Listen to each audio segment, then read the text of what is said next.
Good morning. Welcome to another Dulcimer Diary. This is a strange one. I've been learning a little hammer dulcimer, as some of you know, and I'm taking a technique that has helped me with the mountain dulcimer, and I'm trying it out in front of you to see if it helps me pretty quickly with the hammer dulcimer. And then I sign off. And then Mountain Dulcimer Steve signs on. And I try the same thing on Mountain Dulcimer, but I reverse my picking. I'm normally an out picker. So I become an in picker for a little bit, which is very unnatural for me for flat picking. I mean, really unpleasant. And I apply the same technique to see if it can immediately increase flow and accuracy. So with a lot of patience, check this out. I think it's something that might work for you too. Good morning. I'm coming at you as a beginner on this instrument, and I'm going to try something I do on Mountain Dulcimer. I learned this from violinist and composer Conni Ellisor. She called it the secret to fast playing. I want to see if it'll help me on here. So I'm going to take a section of Whiskey Before Breakfast, and I'm going to make sure it's all eighth note pairs. I'll start with left hand lead. I'm just going to play it with a light swing here. And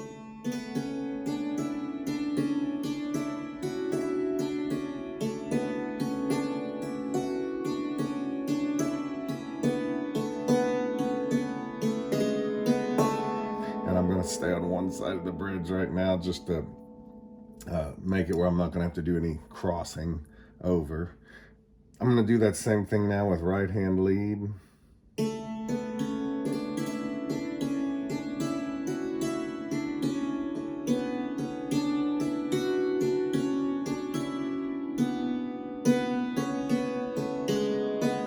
Left out a couple notes there, but that's the basic idea.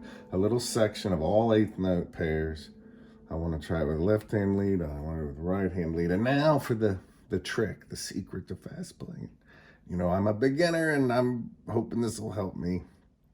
So it involves moving the and around. So count even. 1 and 2 and 3 and 4 and 1 and 2. Count with an early and. 1 and 2 and 3 and 4 and 1 and 2 and 3 and 4 and. Count with a late and. 1 and 2 and 3 and 4 and 1 and 2 and 3 and 4. And I'm going to try this with left hand lead and right hand lead, and it involves playing that passage with really early ands and really late ands. So let's see what happens. Mistakes and all, Mr. Seifert. I'm going to start with early ands.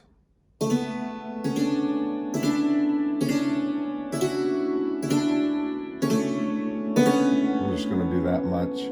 Now I'm going to do late ands.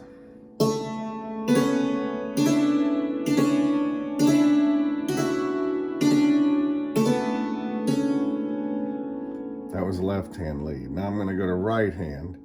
I'm going to do early ands.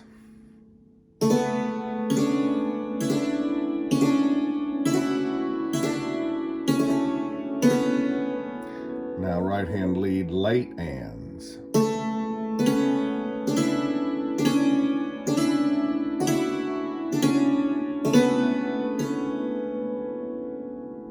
That's the idea. Now, since I'm a beginner in this whole right hand, left hand lead thing, you know, I just want to be able to do what you just saw. And I want to make the ands earlier and the ands later. So listen, back to left hand lead, really early ands.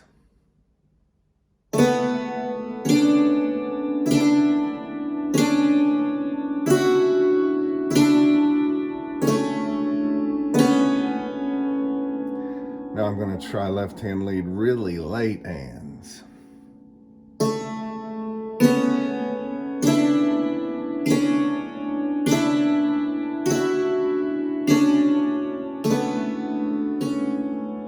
Right hand lead, really early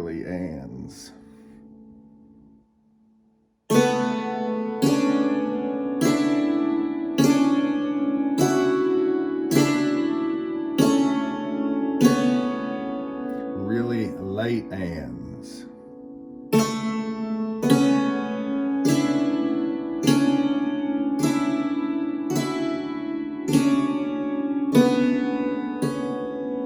And the idea is that once you really work this, and you know, I could spend a lot more time on this, really. It's almost flams, you know. The theory is, you know, when you make the ands late, you're shoving two things very close together, followed with a pause.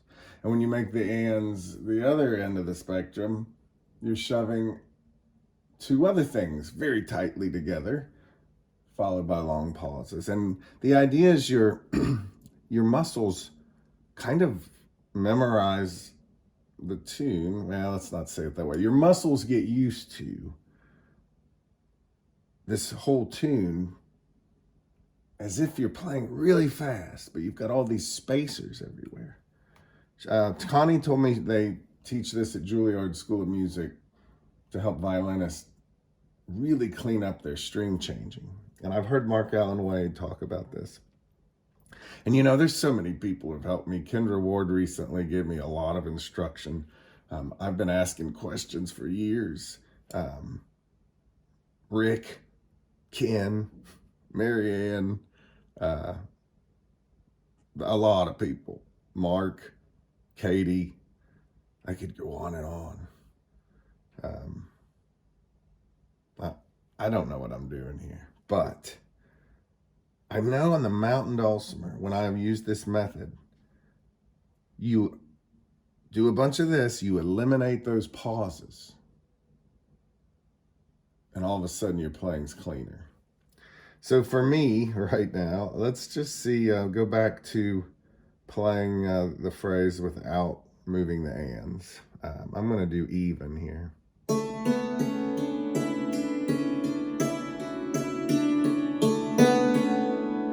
Now I'm going to do right hand lead.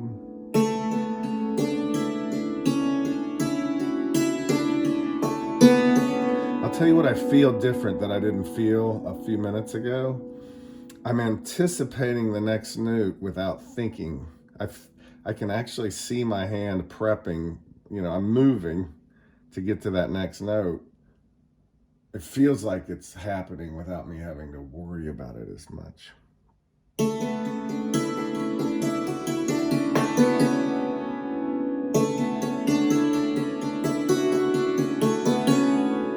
Now, that's not really impressive, but I can tell you the way this exercise works on the mountain dulcimer, I get a little bit of progress every time I do it, just a little bit, but it's always noticeable. So those of you who are much better than me, try this out if you don't already know about it. And if you do know about it, leave some comments about what you do know. Any other aspects of this I should think about? Of course, I can imagine crossing, you know, to the other side here, working on that kind of thing. Even something like an arpeggio. I'm imagining something like,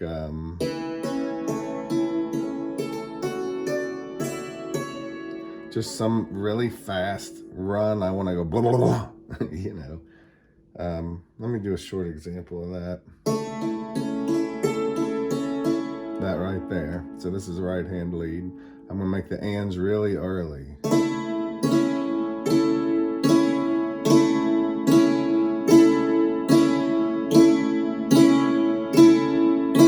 So right now it's more of a flam, but eventually we'll put the and back where it belongs. Now I'm gonna make the and be really late.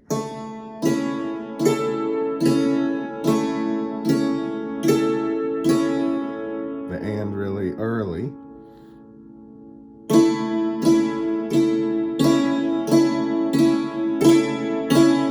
The and really late.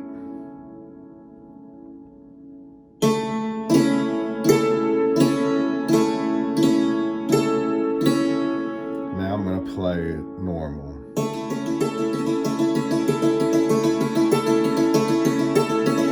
It feels better instantly after having done that flammy version of it. So let me know what you think. This is beginner hammer dulcimer player Stephen Seifert signing off. This is advanced mountain dulcimer player Stephen Seifert signing on. Let's try it on the mountain dulcimer. Same phrase.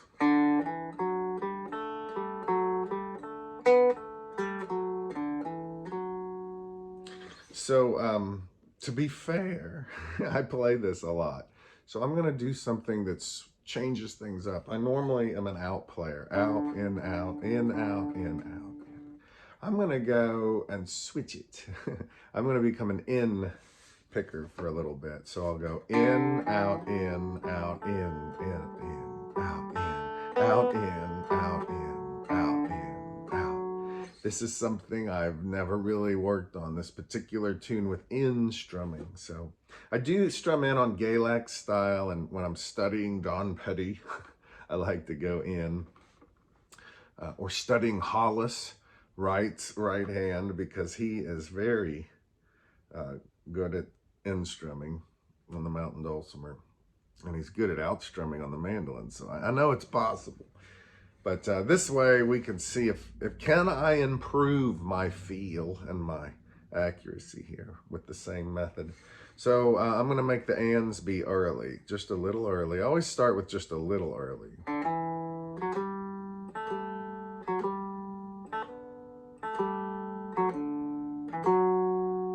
want to now do late. I can tell you it's very uncomfortable. Early. I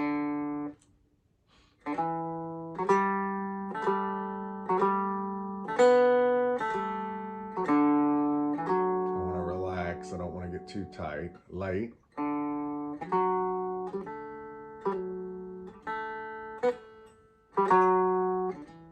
think I'm messing up. Really late.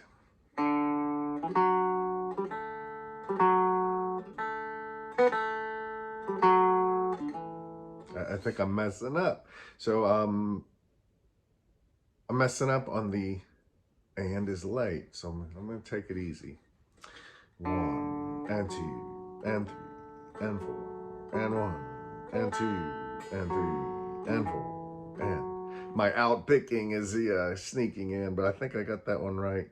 Let me make the ands even earlier now. 1 in, and I'm going to increase the pauses. 1 in, 2 in, 3 in, 4 in, 1 in, 2 in, 3 in, 4 in.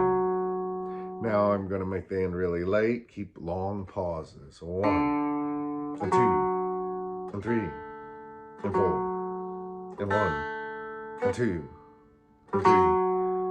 I got lost. Try again. 1 and 2 and 3 and 4 and 1 and 2 and 3 and 4 and again. 1 and 2 and 3 and 4. It's hard. Get it right, Steve. 1 and 2 and 3 and 4 and 1 and 2.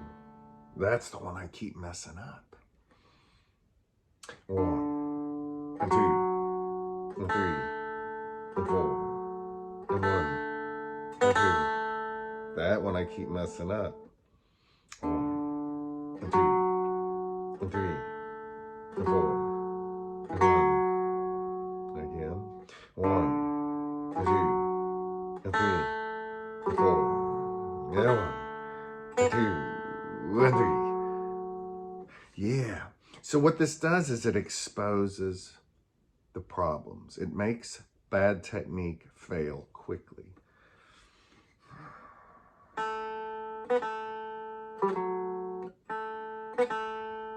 So when you find the spot that's most messed up, you do it over and over again.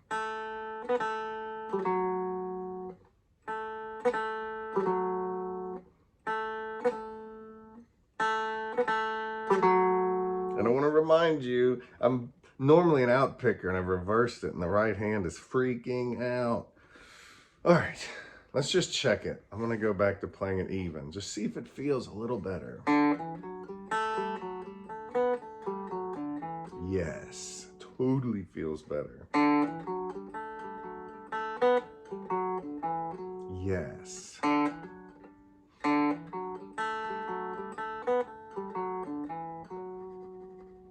So it works.